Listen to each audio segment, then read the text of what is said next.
Bay Buccaneers from the 48-yard line. Second down, 13. Brady lobs one downfield. Caught ball by Gronkowski inside the 20 to the 15-10. Gronkowski to the 5 to the 4-yard line. Holy guacamole. Third down, 18. Dropping Gannon, looking Gannon. Those up the middle. It's intercepted at the 40. Derek Brooks 30. Brooks to the 25, 20. Derek Brooks all the way. There it is. The dagger's in. Yeah. We're going to win the Super Bowl. Super Bowl, baby! This is the Big Nasty. Yeah, Big Nasty, Hall of Fame Tampa Bay Buccaneer fan, baby. This is Mike Allstott, Tampa Bay Buccaneers, and you're listening to the Cannon Fire Podcast. Cannon Fire Podcast, brother. You ain't listening, and you're missing out. Woo!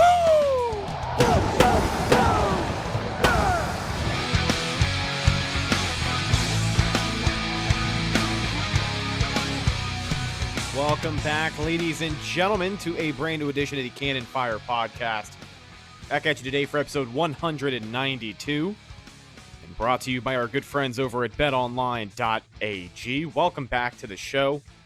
I am your host, as always, Rhett Matthew, joined alongside me, my good buddy and co-host, Philly Bucs fan himself, Mr. Evan Wanish.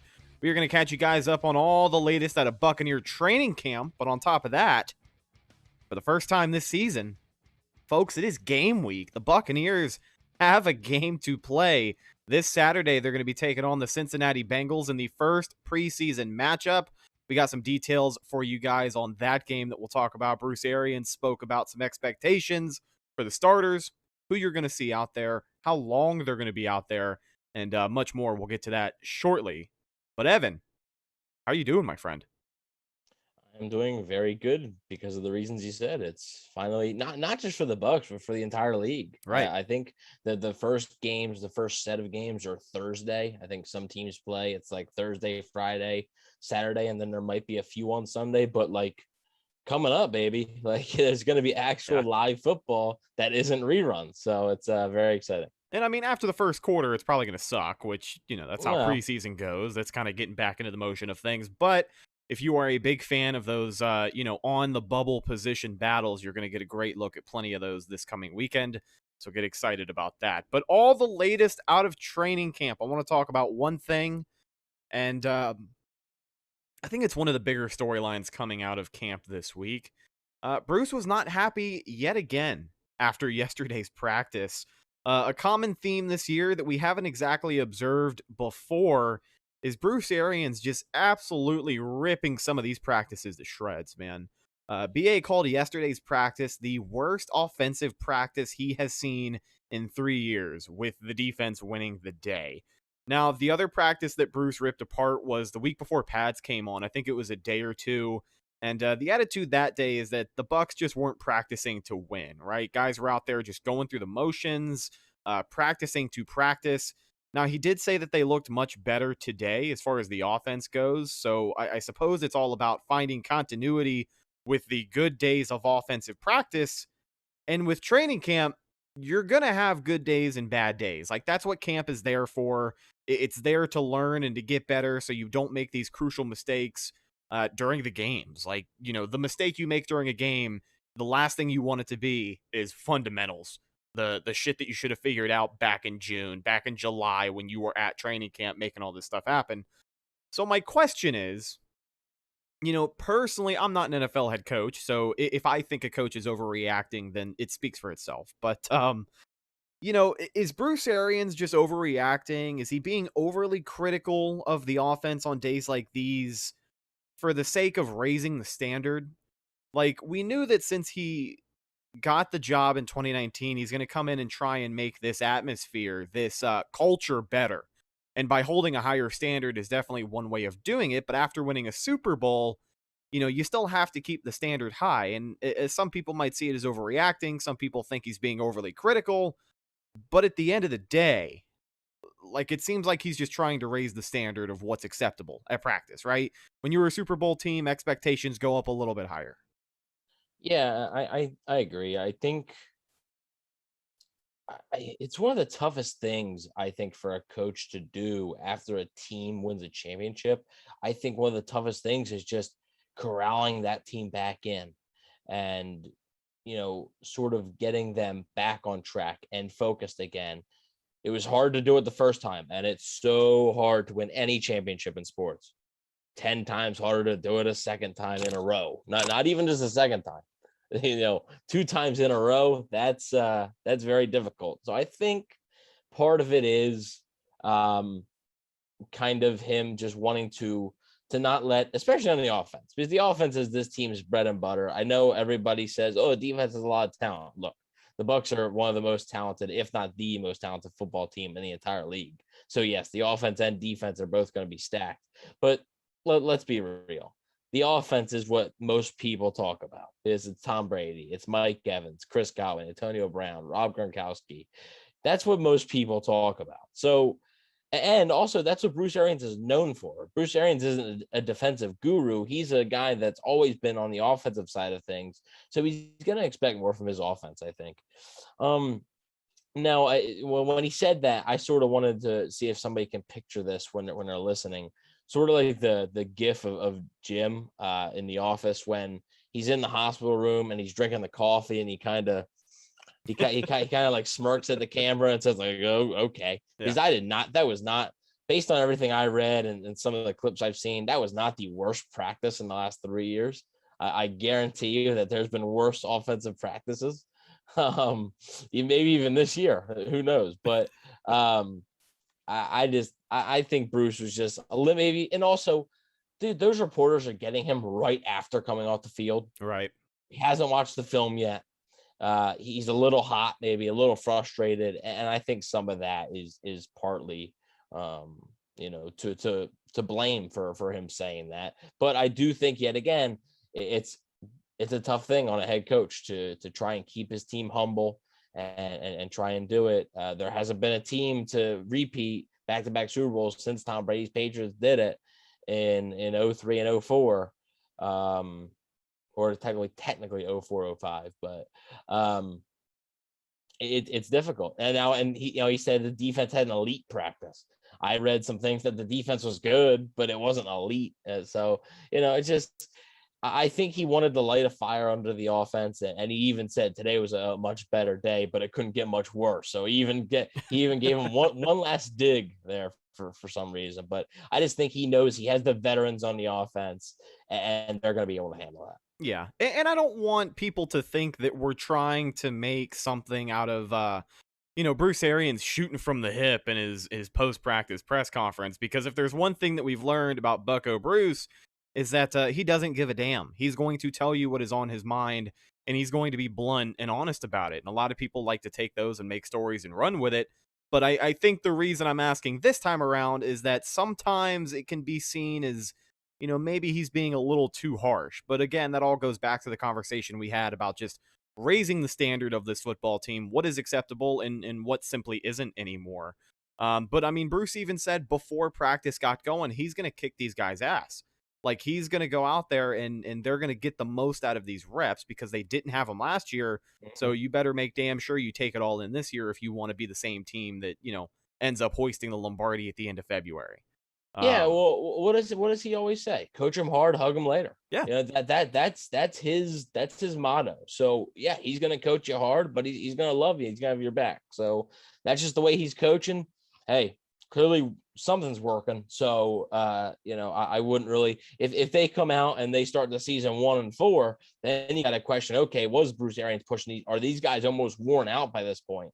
Because Bruce Arians kept pushing them, yeah. Then you can be concerned about that. But right now, this is Bruce Arians, man. This is BA. Everybody who's listening to this podcast should know that. Yeah, and if you guys checked out our season prediction show, you should know that neither Evan nor I have this team starting at 1-4. No. But another important thing to remember is that this group of guys, they want to be coached. When each and every single one of them is asked about Bruce Arians or Todd Bowles, the way that those guys command a roster, it's a coachable group of guys is what I'm trying to say here before it falls out of my mouth. These guys want to be coached hard. They want their asses kicked. They want to fix what needs to be fixed because the standard is a championship. This is a championship football team. And in 2021, they're looking to do the same damn thing. So any way that they can get better, I don't think you're going to have to worry about, guys not listening to coach or giving somebody back talk or just not wanting to be here, worrying about being pushed too hard. the polar opposite situation, which I also brought up on the season prediction show, is like what's going on in New York right now with Joe Judge. He has not been there that long, and I feel like the impression that he has made with players over his training camp has not been that great, because he broke them down to 0 that one day after practice when there was a little bit of a scuffle, and Daniel Jones was at the bottom of it. Surprisingly enough, right? That's very, very Greg Schiano-like. Right. That's what it reminded me of. Toes on the line, just that high school discipline of, overly disciplining these guys. And I don't think that's something that we have to worry about with this coaching staff. Obviously, the knowledge is there. It is the biggest coaching staff in the NFL, and the players have done nothing but say great things about this staff and everything that they've done. So, we're talking about Bruce ripping these practices to shreds, not because we're worried anybody's going to get any hard feelings over it. It's just about making this team better, and that's the expectation. You wouldn't have heard Dirk Cutter walk off of the field and say, man, that's the worst practice I've seen in 3 years. Because I feel like a guy like Dirk Cutter saying that, as opposed to a Bruce Arians saying that, there's a little bit of difference in the weight of those words when they come out. Like, when Dirk says that's the worst practice we've seen, I don't think people are going to have as much of a jovial response to it, because when it's Bruce, it's just Bruce being Bruce. It's weird. So they had Greg Schiano, and then they had Lovie Smith, two polar opposites. But then Dirk Cutter was kind of a semi-mix between those two. All right. Lovie Smith, very, very Tony Dungy-like, very a player's coach. Yeah, not going to yell. Well, I think there's different types of players coaches, because I think Bruce Arians is a player's coach also, but not really going to yell at you. Not gonna have the flashy press conference, like big quote. And then they had Cutter, who was kind of a mixture in between both. I think Arians is a mixture in between Schiano and Cutter, kind of. I don't really think Bruce Arians has a Lovie Smith bone in his body, or a Tony Dungy bone in his body. He's much more like a John Gruden, per se. So it's the swagger. It's just who he is. Yeah, I think he's the most swagged out head coach the Bucs have ever had. Oh, so. Yeah. Oh, yeah. When I think of Bucs football, I think of a coach like a John Gruden, or in this case, a Bruce Arians.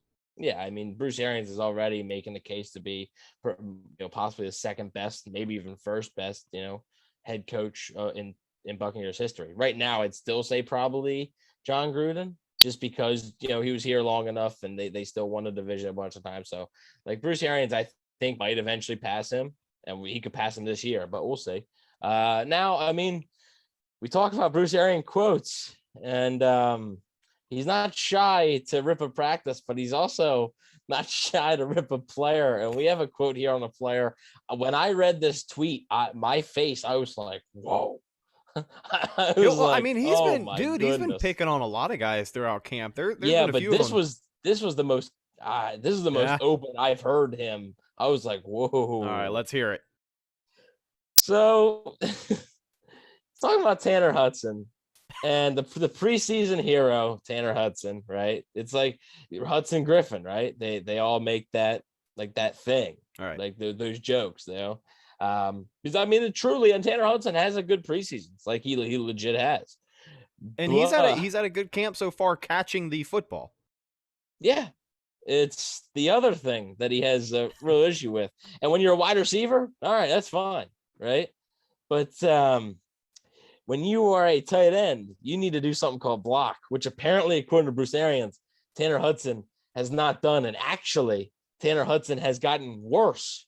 So he said today, Arians, this is a tweet from Pewter Report, Arians on what Tanner Hudson needs to show. His quote, block somebody, anybody, somebody. He says Hudson has actually regressed as a blocker. That signals to me that unless this dude goes off in the preseason, I think he's getting cut. Yeah, you think his time has come?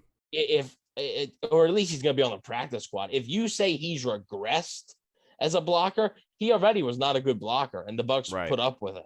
They were frustrated with, they really wanted him to become a good blocker, and now they're saying he's regressed. Oh boy, I think Cody McElroy or I forget the other guy's name. I think it's Treadwell. No, it's Sample, I think is his name or something. I forgot. Jarrell Adams. Jarrell Adams. I think one of those guys it might be in better position to get the fourth tight end spot over Tanner Hudson, because that, I mean, when he's saying block somebody, like not just he has to do a better job of blocking, he's saying block somebody. Yeah. Like somebody, anybody, please. You have gotten worse. Go out there and do the bare minimum is what he's asking for at this point. This is Tanner Hudson's third NFL season. This is not his rookie year. And now he's getting worse. That's not good. Yeah, well, it definitely makes for huge developments regarding that tight end 4 battle. And I talked about this a couple of weeks ago, actually, where, Cody McElroy had some pretty great catches so far. Tanner Hudson, I think, has yet to drop a pass this camp. But when you're a tight end in the NFL, it's going to come down who is more physical off of the line of scrimmage, who can block better. And unfortunately for Tanner Hudson, hearing that you have regressed as a blocker from the head coach is the last thing that you want to hear for a guy who is on the bubble to make that tight end room. But it'll be very interesting to see. When you're a first or second string tight end, that's fine. If you don't drop a pass, that's awesome. OJ Howard, Cam Brate, don't drop a ball. All right. Not when you're the fourth tight end, because the fourth tight end is going to be used 90% of the time for blocking. And I wonder if the Bucs are kind of regretting letting Anthony Auclair sign with the Houston Texans this offseason, because what they really liked about him was his blocking. And he was an average blocker, but he would have been much better than Tanner Hudson. So I wonder if early returns right now on letting Auclair leave and keeping Hudson are starting to be a little bit of a regret for that front office. Yeah, there's going to be a lot of eyes on that tight end position this Saturday against Cincinnati. You'll get a good showcase of what those guys can do off of the line of scrimmage, and they'll have a couple of more games as well, the second and third preseason game, to really go out there and block for their job, I think is the way to put it. But for Tanner Hudson, definitely in a little bit of hot water right now. It'll be interesting to see how he rebounds. So we talked about the bad day that the offense has had, but Bruce Arians also mentioned that it was an elite practice for this defense. And you're going to have good offensive days and good defensive days during camp. But let's talk about some of the guys who have shined on the defense these past couple of days. Huge days at camp for Mike Edwards, who had 2 picks yesterday. And interior defensive lineman Khalil Davis has also shown quite a bit of growth between his rookie season and up until this point. He made a really, really nice couple of pass rush moves today at camp. And I guess there was chatter within, his teammates on the defensive line that some guys out there were kind of impressed with the way he was moving around. For Khalil Davis, I know we've talked before about the lack of depth at defensive line, still kind of being a question mark. And not to say that Khalil Davis is still the be-all, end-all to fix it, but you got to feel a lot better about the way that he's shown improvement. Especially since they need depth there. Yeah. That's one of the weaker spots, I think, on the team. And he was one of the draft picks this time last year where you weren't even sure if he was going to make the team. Yeah. Because he's a 6th round pick, right? Sixth round pick out of Nebraska. He was the guy that Jason Light made the bet with Bruce Arians that Jason on day 3, Light was going to get a Nebraska guy and Arians was going to get a Temple guy. And the Temple guy ended up being Chappelle Russell, who didn't make it and ended up signing with the Jaguars, I think. And then Khalil Davis was the Nebraska guy. So this is Light's pick. Arian's pick not doing so hot. But Light's pick has been shining. And it's definitely good to see because, like I said, they need that interior defensive line depth. They really do. Yeah. If Vita Vea were to go down again, Nadam Katsu's getting older. He may need to sit out a few more plays. Will Golston, he's getting up there. Obviously, he can still play the majority of the snaps, but it's just something you might want to rotate in. Nacho has been mostly a nose tackle, so he's kind of limited in what he can do. I think Khalil Davis can kind of do a little bit of both, and it's nice to see him having a good camp. So I think he should make the team, no problem. But we'll just see how he plays in this preseason. I think he's gonna get a ton of time. Oh, yeah. Now, speaking of Vita Vea, you brought him up. He is another guy who has made his way onto BA's not good list. He was given a goal. Everybody's on BA's crap list. Everybody's on notice during this training camp. Vita Vea was given basically a target weight that he needs to hit by Friday, I think. Saturday. I didn't see what the goal weight was, but I guess he's another guy who came into camp a little heavy. I mean, yeah, they were partying with us. They won the Super Bowl, and then they were eating wings with us. So right. Tyler Johnson, we were all hanging out. So maybe they'll be at the. Maybe they'll. Well, no, I guess they got the game to play. No, for yeah, money. they can't do that. But Yeah. I mean, hey, if they want to, if they're hurt or something, no problem. Listen, if there isn't any extra room for Johnson on the bench that week, we always have a place for him to go. We have a spot. Yeah. And for anyone not sure what we are alluding to, let me just announce really quickly and remind everybody that November 14th, we are teaming up with our friends at Berry House Beer Company and Wingbox Food Truck to throw our first ever Cannon Fire Watch Party. Bucs are going to be playing the Washington football team that week. They will be on the road. So what better week to throw one of the best watch parties you're going to find regarding Bucs football this year. The party is going to start at noon with a pregame podcast. We'll be live on YouTube for that one. And then we'll also be recording our regular episodes of the show immediately after the game. So you'll be able to be one of the first people to hear that week's episode as we break down, hopefully, the win against Washington that week. But it's going to be a really good time. Make sure you guys mark that date on your calendar. And if you plan on being out there, make sure you let us know in the comments below or social media, Facebook, Instagram, and Twitter. All of those are Cannon Fire Podcast. Best place to go for updates on the show and, of course, Buccaneer news as it happens. Let's talk about some of the guys that are shining in camp. We talked about Mike Edwards having a good day, Khalil Davis showing some growth, Vita Vea not really being in the best spot, but Joe Tryon, the first-round rookie, pick number 32 for the Bucs, just continues to be the talk of the town. Teammates and coaches giving nothing but praise for this guy. Simeon Rice was even at Bucs practice today, and he found some time to chop it up with the rookie. We actually posted a question on Twitter yesterday asking over under 5 sacks for Joe Tryon in 2021, and a huge majority of you guys actually slammed the over. I think it was like 25 people who said it's going to be over 5 sacks for Joe Tryon this season. Expectations at an all-time high. Honestly, expectations higher now than I thought they could be for a guy who was drafted at pick number 32. But now that we've seen what he's capable of, he's kicking everybody's ass at camp. What are your expectations looking like for Tryon in 2021? Over or under 5 sacks, Evan? Tell you what, baby, I might have to go on Bet Online. Yeah. And I might have to hammer the over on Joe Tryon at 5. I mean, at first I would have said maybe under. I would have said probably around 5. Right around 5 is kind of, that's why I that's picked a good that number. 5.5 maybe on like the high, 5.5 maybe the most, I think, if you want to set an over or under. But I think 5's like fair. And dude, I don't know. We don't know. We're not at practice. We're not watching the entire practice. So we don't know how many times is he going up against Donovan Smith and Tristan Wirfs, or if he's going up against an Ali Marpet or Ryan Jensen one-on-ones. How many times is he doing that? We don't know. But what we do know is he is manhandling people. I mean, it's not even fair. And guess what? The Bengals offensive line sucks.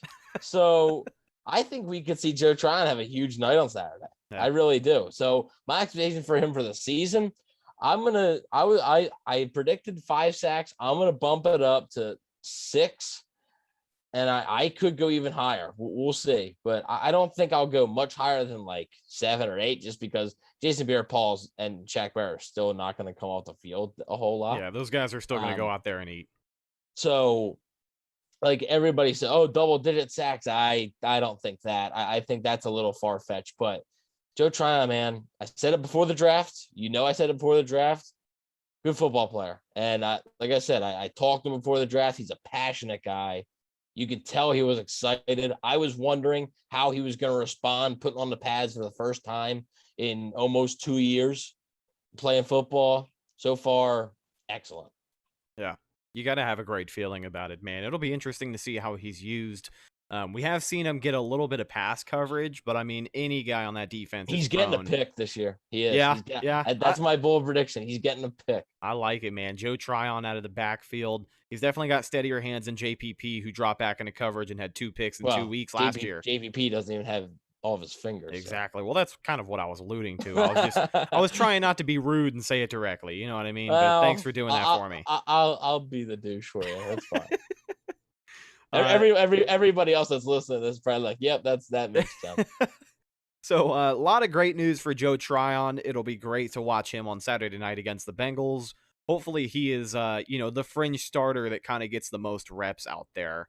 Let's talk about another guy on this defense who is missing some more time at camp. Safety Jordan Whitehead was newly sidelined today after getting a late start due to COVID protocol. When asked about it, Bruce wasn't sure how serious it is yet. I don't know if you've heard anything about Jordan Whitehead. You know, him losing time obviously isn't going to be great. We know he's coming off of that shoulder surgery. What's the deal, man? I mean, with him losing more practice, I also wanted to ask about maybe Ross Cockrell getting more reps at safety. But yeah, what's the deal with Jordan Whitehead? Yeah, I know just about as much as you do. I think we know, Bruce probably has a good idea now, but yet again, when you're talking to him right after practice, he's not going to know all the answers. Oh yeah, so, for sure. I said, what did I say? Did I say last week? I thought Mike Edwards, I said it in the take back. I thought Mike Edwards might win the safety job by default. Like Jordan Whitehead missed so much valuable time. And obviously that wasn't 100% his fault. That was a lot of it was out of his control. However, injuries happen. They happen. And I'm going to look at it as it's fortunate that the Bucs have this depth. Yeah. It's fortunate that they can go to a Mike Edwards. It's fortunate that they can go to possibly a Ross Cockrell, who hasn't even played safety in the NFL, really, which is the crazy part. But he's looking like one of the best safeties on the team. Yeah. So it sucks for Whitehead personally. I want to see him out there. I think he'll be I think he'll be fine. I don't know. I bet he probably doesn't play Saturday. So Mike Edwards will probably get the start, but hopefully he's able to get back and able to get at least a game in this preseason. You'd like to see him get a game, but wouldn't shock me at all week 1 versus Dallas if Mike Edwards is the guy. Quick note, speaking of health, we were just talking about JPP. Bruce Arians mentioned that he thinks this is the healthiest that Jason Pierre-Paul has been since he came to Tampa. Now, I'm not sure if that means when Bruce came to Tampa or when Jason Pierre-Paul came, because if you remember, Jason Pierre-Paul has been here one more year than Bruce has. So, I mean, we'll see. We'll see a fully healthy Jason Pierre-Paul, but an older Jason Pierre-Paul. It'll be interesting to kind of balance that out. And so it sounds like that knee issue that was bothering him is behind him. So yeah, well, that's good. We talked about it earlier. Everybody got knee scopes this year. JPP, everybody, Tom Brady, AB, everybody got free knee scopes for winning the Super Bowl. It's just it's on the contract. They got knee scopes and chicken. Well, some of them got knee scopes, and Vita Vea and Tyler Johnson, they got chicken wings. And Tanner Hudson got I don't know. He didn't hit the weight room or nothing. I guess. Oh man. Hopefully T Hud's able to turn it around, man. He's one of those guys where, like, even though he's farther down on the depth chart, I really enjoy watching him. And Sneak Vaughn was doing whatever he does in the offseason. Man, let's not even talk about it. I don't want to get people worked up. I don't want to get you worked up. Probably not much. Vaughn. Hey, so, he's been good in camp. Give him that. Speaking of one thing, he's been way better than Leonard Fournette. I'll just say that. Yeah, I will say that a lot of good things coming out about Keyshawn Vaughn from training camp. So if you are on Team Sneak, then plenty of great news for you. Hopefully we'll get a good look of what he can do on Saturday and over the other 2 preseason games as well. But talking about another guy who has been good at camp, this is always good. Offensive lineman Nick Leverett is having a great camp so far. He had a good day today, making some plays against JPP, which is obviously going to get anybody's attention when you can stand up Jason Pierre-Paul. But bolstering up your reserves for the offensive line is always a really good feeling.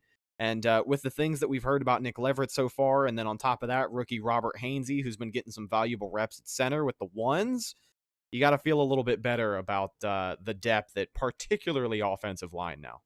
And Robert Hainsey has been missing the last few days. Yes, so he's been injured as well. So yeah, it's nice to see a guy like Leverett step up. So I mean, now you're starting to see an offensive line that I still don't know about their tackle depth. I'm still not 100% sold on their tackle depth, but I think Nick Leverett, I don't know if he's played tackle. I think he's listed as a guard. Mm-hmm. I don't know if he's ever played tackle, but I mean, it's nice to see him shine like this. And suddenly the Bucs are becoming very deep on the interior. I mean, you're talking about Aaron Stinney really proving himself as a valuable, I don't know about a starter, but a really valuable backup piece. Definitely 100% a plug and play guy. A guy that if you need a game or two, I don't know about a whole season, a whole 17 game season, but if you need 2 or 3 games, he can do it. And then, yeah, obviously Robert Hainsey, who you've heard good things about at center, and now Nick Leverett, who's having a really solid camp. So the interior of the offensive line is becoming one of the biggest strengths. I would say almost up there with wide receiver, honestly, of this team at one of the deepest positions, because the early returns are very good on a lot of these guys. Oh, yeah, for sure.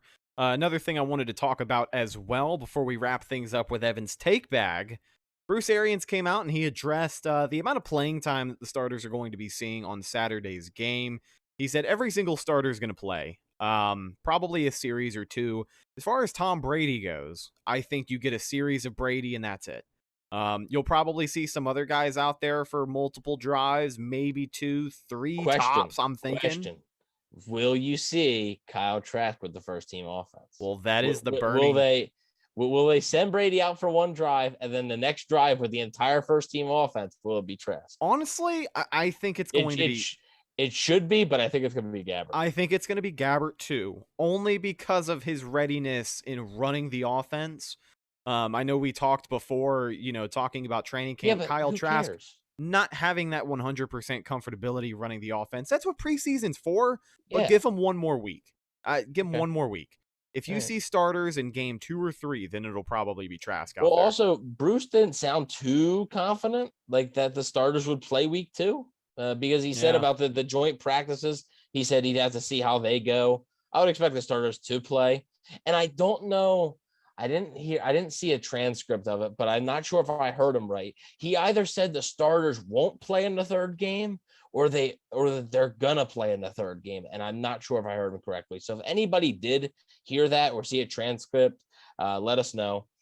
I will tell you that as far as Trask and his situation goes, I don't think so much he'll get reps with the ones in the first game. I think he'll get plenty of reps in the second half. But if he gets reps with the ones in joint practices against Tennessee, then that's all you need to know. Then he'll probably be the one getting reps with the ones, I think, once the game day rolls around.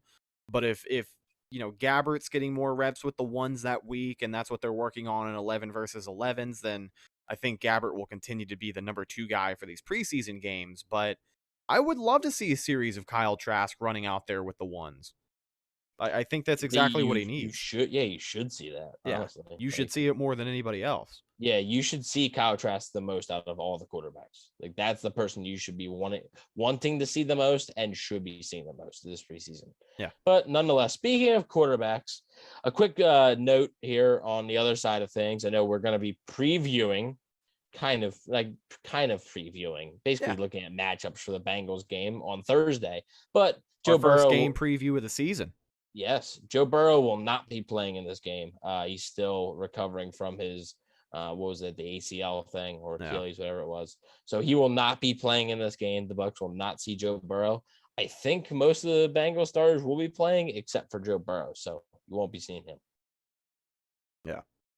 So we'll talk a little bit more about expectations for the starters come Thursday, because obviously I think we're going to know more between now and then, and we'll have the latest out of training camp as well, which will shape some of the storylines headed into that game. But let's wrap things up.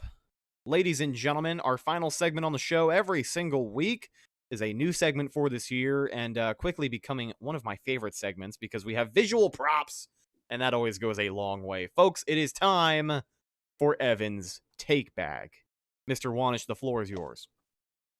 Here we go. Okay, so Ryan Suckup appears to be back on track. Went 8 for 8 today, apparently, according to John Ledyard and Pewter Report. So after going, 3 of 7, and then people were worried, but then the next day he went 5 of 6, and then he went 8 of 8. So I think we're all right. Suckup doesn't suck. We all know this. Ice cold, baby. That is one of our most famous quotes on this show. Suckup doesn't suck. One thing is, this is something that I've found very interesting, and if any fan listening to this gets a chance, I suggest they go watch the clip. It's 2 minutes. Kyle Brandt from Good Morning Football today was talking, and he basically mentioned that he was uncomfortable about talking about Dak Prescott. Is Dak Prescott gonna play? he said apparently, there's a knee issue, and then they still have to resolve a shoulder issue. And the Cowboys are apparently talking to the Texas Rangers about the things because it might be a baseball type injury. And apparently Dak Prescott hasn't even thrown a football yet. Oh, man. He's been throwing just non-football, like he's been like tennis balls and stuff like that, because he can't throw a football yet. 29 days into the opener, right? I think. Oh boy. Yeah. Right. I think news for Dallas. I think he'll play. I do, but there's a question on whether he will or not. Yeah. And apparently, Kyle Brandt brought up. He was like, "Yeah, Troy Aikman, normally, pretty positive guy when it comes to the Cowboys. Let's see what he's told the national broadcast on the Hall of Fame game." And they showed a clip, and it was Troy Aikman saying, "Well, yeah, the fact that Dak Prescott hasn't done this leads me to believe that it's more significant than they're leading on." I don't know if you're going to see Dak Prescott week 1. I don't. I think he will, but I don't know for sure. I don't know 100% certainty that Dak Prescott is going to be the guy. Well, and this isn't a Cowboys podcast, so we're not going to go too much into detail about it. But the question then becomes after that, if and when Dak does come back, how limited is he going to be in that offense? Because this is a guy who broke the record for yards per game for like 3 games. Something like he threw like 3 games in a row over 425 yards. So this is a guy who's definitely, no stranger to slinging the ball down the field. They went like 1-2 in those games. They didn't win all of them. I mean, we've seen it. We've seen it before. Buccaneers offenses have been victims of volume. That's how you get 2,000-yard receivers, is by playing not that great football. 5,000 yards passing. But I mean, for Dak Prescott's sake, hopefully he heals up soon. Hopefully the Bucs don't see him week 1, because he is a quarterback when he's healthy. I think he's definitely, one of the better in the league. But very interesting situation. Haven't heard all the uncertainty about that from Dallas. Yeah, and I really didn't either until today. So if you guys get a chance, watch that clip. It's just he doesn't necessarily. Kyle Brandt doesn't say he's not going to play. He just says he's starting to get a little weary about it. Because he's not even throwing a football right now. So. Right. And when it comes to your starting quarterback, for some things in football, no news is good news. But when it comes to injury in the starting quarterback, no news can lead to the news that you absolutely do not want to hear. You want as many updates as possible, and you want them to be great every single time. So for Dallas and that not being the case, it's probably not that great of a feeling. Evan, anything else inside your take bag this week? Yes. So there's 29 days until the opening game for Bucs Cowboys. So yesterday was 30, I think, right?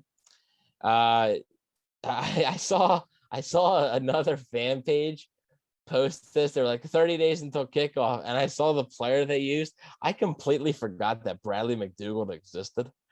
I just didn't remember that he was a guy. What do you mean? He had like a second wind in Seattle, did he not? I know, but like it's Seattle. I don't know. Even though Seattle's like one of the best teams, I don't watch a ton of Seahawks games. No, that's fair. Like because they're always on in like the 425 window, and a lot of times the Bucs playing at 1, so I'm doing Bucs stuff after that, and like I don't get to watch a ton of Seattle games. Bucs got a lot of 4 o'clock games this year. I just forgot he was like a guy. I forgot he existed. I really did. And like he was good in Tampa. Like he was legit good. They signed him as an undrafted free agent. I think actually he was on the Kansas City Chiefs, I think, and then they signed him. Well, he could hit, man. He was a heavy hitter. And then it seemed like everybody. They had Deshaun Goldson, Mark Barron, and him on the same team. Those were some hitters, man.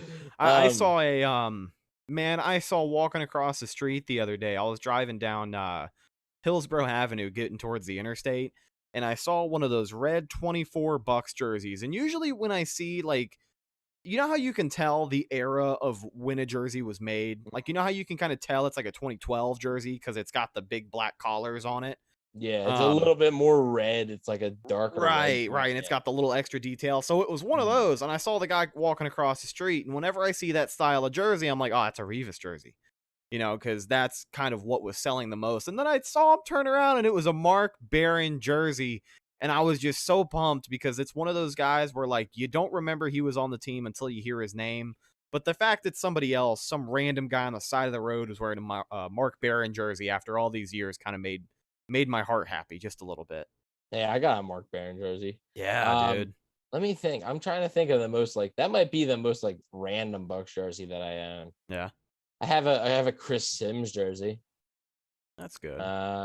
Other than that though, like a lot of them are like your basic ones. Yeah. I technically, you know, them like shirt jersey things, and we're getting off track here, but them shirt jersey things where it's like the logo on the front, then it's like a player name and stuff And then like the number on the back. Yeah. Yeah. I had a Roberto Aguayo one. No way. I have a Noah Spence one too. I'll still wear the Spence one, but I will not wear the Roberto Aguayo one. When did you get the Aguayo one? Because there was not a whole lot of time where he was favorable enough on this team for people to go out and be buying some merch. I know. It was like I think it was his rookie season, I think. He only lasted one season. It had to be. It was for like my birthday or something. Was it a gift or did you want to get it? I think I wanted it. I think I was a madman and just thought, well, now mind you, my birthday is in September. So my birthday is early in the season. So at that point I was like, oh, he's good. So and then Noah Spence, I still think is good. So he beat like the Bucs' second best pass rusher right now. And then the last thing, watch party. Don't forget, I know Rhett already said it, but don't forget about the watch party, November 14th. At Berry House Wing Box, which, like I said, I am a wing connoisseur. I know Rhett is. I haven't had these yet. Rhett's been eating them basically all of his life, apparently. And they sound fantastic. You can go check out Wing Box. You can probably Google them. There's a whole menu online. Yep. You can check out all their sauces and stuff. They got fries. They got sweet potato fries. They got normal fries. They have like the loaded stuff. So definitely excited to have them be a part of this, and we're pumped about it. So hope you guys can come on out, and it'll be a great time for sure, man. Wayne House, and yes, I am planning tentatively to be there. So that I know, you know, people, diehard listeners know that I am not in Florida. I am in Pennsylvania, but that the reason we chose that game is because that lines up with my vacation to Florida. So I will tentatively be there. Hell yeah, brother. And Mr. Bucs Nation will be there also. You heard it here, folks. You heard it here first, ladies and gentlemen. And one more thing, wingboxtampa.com is their website. If you want to check out their menu and all of the other great stuff that they have, you can check them out there. And they are also on social media, Facebook and Instagram for sure. It is wing_box on Instagram. And you can also find Berry House on Instagram and Facebook, where you can go check out all of the different craft beers that they have, what their menu looks like, what they've got on tap, and what they're selling as well, because they put together some of their canned stuff, and then you can buy that a la carte on your way out. So make sure you stop by there between now and the party, see what it's all about, and then get revved up for November 14th, because it'll be here before we know it. But ladies and gentlemen, that's the show.